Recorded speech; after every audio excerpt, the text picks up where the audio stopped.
Assalamualaikum warahmatullahi wabarakatuh. Perkenalkan saya Afiana Maulida dengan NIM akhir 28. Bersama saya di sini akan membahas mengenai performance management, rewards, and the law. Nah, di sini yang pertama itu mengenai reward system. Nah, reward system ini merupakan sistem yang digunakan oleh perusahaan untuk memberikan reward atau perusahaan ini memberikan berbagai bentuk penghargaan kepada karyawan sebagai balas jasa atas kontribusi yang mereka berikan. Nah, di sini reward system itu ada beberapa komponen. Nah, yang pertama itu ada base pay atau gaji pokok. Nah, basically ini gaji pokok tuh diberikan berdasarkan jabatan dan tanggung jawab pekerjaan dari si karyawan ini. Nah, contohnya itu ya seperti yang kita tahu yaitu gaji bulanan. Nah, yang kedua ini ada cost of living adjustment. Nah, yaitu di sini penyesuaian gaji untuk mengimbangi adanya inflasi, kemudian juga menjaga daya beli. Nah, di sini contohnya itu misalnya ada kenaikan gaji 3% pada seluruh karyawan. Nah, yang ketiga itu ada contingent pay atau di sini itu berupa tambahan kompensasi yang diberikan kepada karyawan berdasarkan kinerja pada individu masing-masing gitu. Nah, kemudian ada short term incentive yang mana di sini kan berinsentif yang jangka pendek ya. Nah, ini biasanya itu diberikan setelah ada penyelesaian target tertentu. Nah, contohnya itu seperti bonus bulanan, bonus triwulan, kemudian ada juga bonus penjualan. Nah, kemudian ada long term incentive, yaitu insentif jangka panjang, di mana di sini tuh contohnya kayak perusahaan itu mengasih berupa saham kepemilikan, kemudian juga ada return gain sharing. Kemudian juga di sini ada income protection, yaitu berupa pelindungan pendapatan kayak seperti asuransi kesehatan, kemudian juga ada dana pensiun.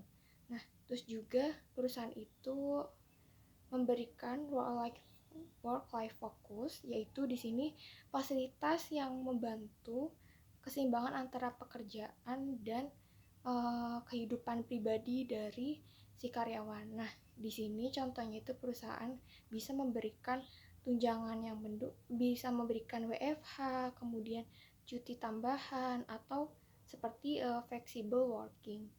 Terus juga di sini perusahaan bisa memberikan allowance atau tunjangan yang mendukung adanya pelaksanaan pekerjaan atau kesejahteraan karyawan.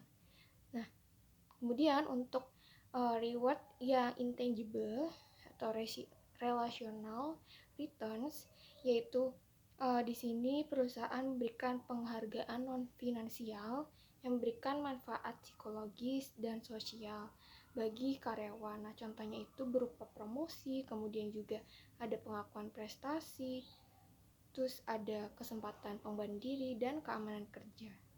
Nah, di sini untuk kompensasi ini ada dua. Nah, yang pertama itu ada traditional dan contingent pay plans. Nah, di sini yang traditional pay plan itu ada berdasarkan dia itu traditional pay plans itu berdasarkan jabatan dan senioritas. Kemudian kenaikan gaji itu relatif seragam.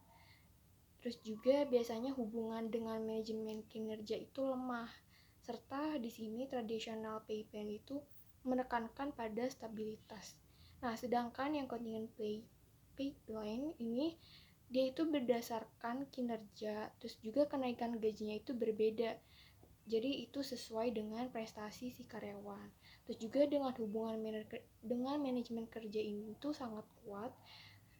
Terus juga di sini contingent pay plan itu menekankan pada pencapaian hasil. Nah, di sini ada beberapa problem dari penerapan contingent pay. Nah, yang pertama itu ada sistem penilaian kinerja seringkali di sini tuh mengandung unsur subjektivitas. Nah, jadi mungkin dari beberapa karyawan bisa aja mereka tuh merasa adanya ketidakadilan karena di sini mengandung unsur subjektivitas. Terus juga fokus karyawan itu hanya pada jangka pendek dibanding jangka panjang. Jadi emang karyawan itu lebih terfokus pada pencapaian untuk jangka pendek. Sedangkan untuk persaingannya itu juga relatif tinggi. Terus selain itu juga pegawai itu bisa merasakan adanya motivasi yang menurun karena apabila di sini penghargaannya tidak diberikan sebanding dengan usaha yang dilakukan. Nah, terus juga bisa adanya perbedaan kompensasi yang terlalu besar itu mengakibatkan ada potensi konflik internal serta di sini tuh bisa menurunkan kepuasan kerja bagi sebagian karyawan. Nah, untuk itu di sini ada beberapa strategi.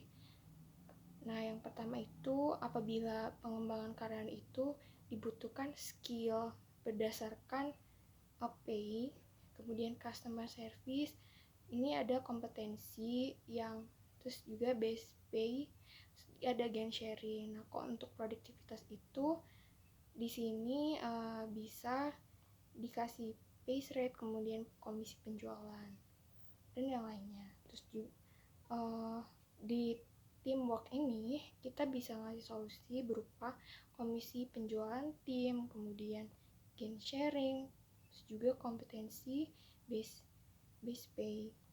Nah, untuk overall profit ini bisa dengan gaji eksekutif, kemudian profit atau pembagian saham. Nah, untuk putting pay in the context ini yang pertama itu ada pay atau reward finansial itu penting tapi bukan satu-satunya motivator. Selain itu juga untuk pentingnya reward finansial dan non finansial. Nah, ada beberapa rekomendasi reward yang efektif. Yang pertama itu tetapkan dan ukur kinerja sebelum memberi reward. Jadi kita itu harus membuat plan dulu atau menetapkan dan mengukur kinerja agar ini tuh sesuai gitu sama apa yang nanti kita akan kasih rewardnya itu. Kemudian juga harus menyesuaikan reward dengan kemampuan. Terus juga di sini bisa dengan memberikan kesempatan yang adil kepada seluruh karyawan agar para karyawan itu merasa adil semua, atau di sini juga untuk menghindari adanya subjektivitas. Nah, terus yang keempat ini reward itu harus terkait langsung dengan kinerja. Setelah itu juga dengan adanya itu harus memberikan reward sesegera mungkin setelah prestasi dicapai agar kita itu merasa dihargai gitu setelah adanya hasil yang tercapai terus dikasih reward, jadi itu menambahkan motivasi kerja dari si para karyawan ini.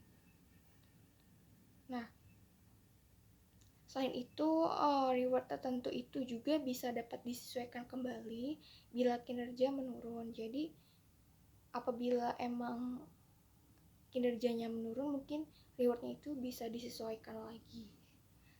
Cukup sekian materi mengenai performance management, rewards, and the law dari saya. Apabila ada salah, mohon dimaafkan. Wassalamualaikum warahmatullahi wabarakatuh.